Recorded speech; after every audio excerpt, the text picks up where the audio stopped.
So we still want him for an additional 7 years from 2030 to 2037. He must lead the party.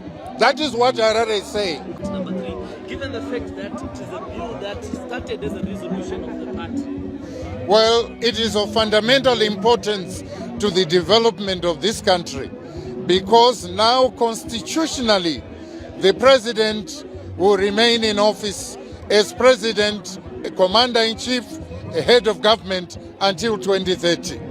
He will also then be able to complete Vision 2030. But for us as Harare province, we look at a continuum that beyond 2030 what happens.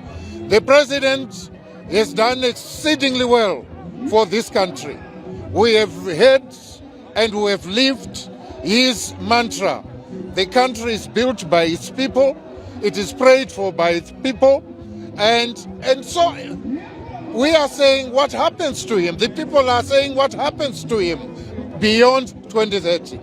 So the people of Harare, as we go into resolutions for the next conference in Bindura, are saying His Excellency should remain the party president and first secretary of ZANU-PF at the 2030 Congress, so that he continues to guide the party and government in carrying forward with Vision 2030, in carrying forward with the mantra that nyika inovakwa, igonamatigwa, igotongwa nevene vayo, with the mantra, a friend to all, an enemy to none. No place is going to be left behind. That mantra, that doctrine, that philosophy must be strengthened further into the minds and hearts of the people of Zimbabwe. And who else can do better? It is only our president, Dr. E.D. Mnangagwa. Remember also, he is the most senior surviving member of the Chimurenga, the revolution that brought this country to independence. So we still want him for an additional 7 years from 2030 to 2037. He must lead the party.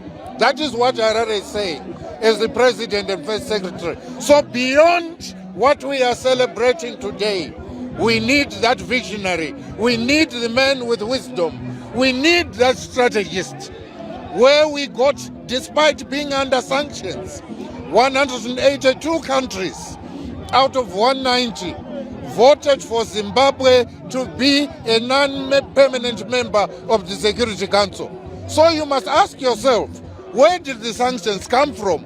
If all these countries of the United Nations are saying Zimbabwe is worthy of being a member of the Security Council or of the United Nations as a non-permanent member, you also see that His Excellency successfully became the chairman of SADC. He is going to be the chairman of COMESA very soon.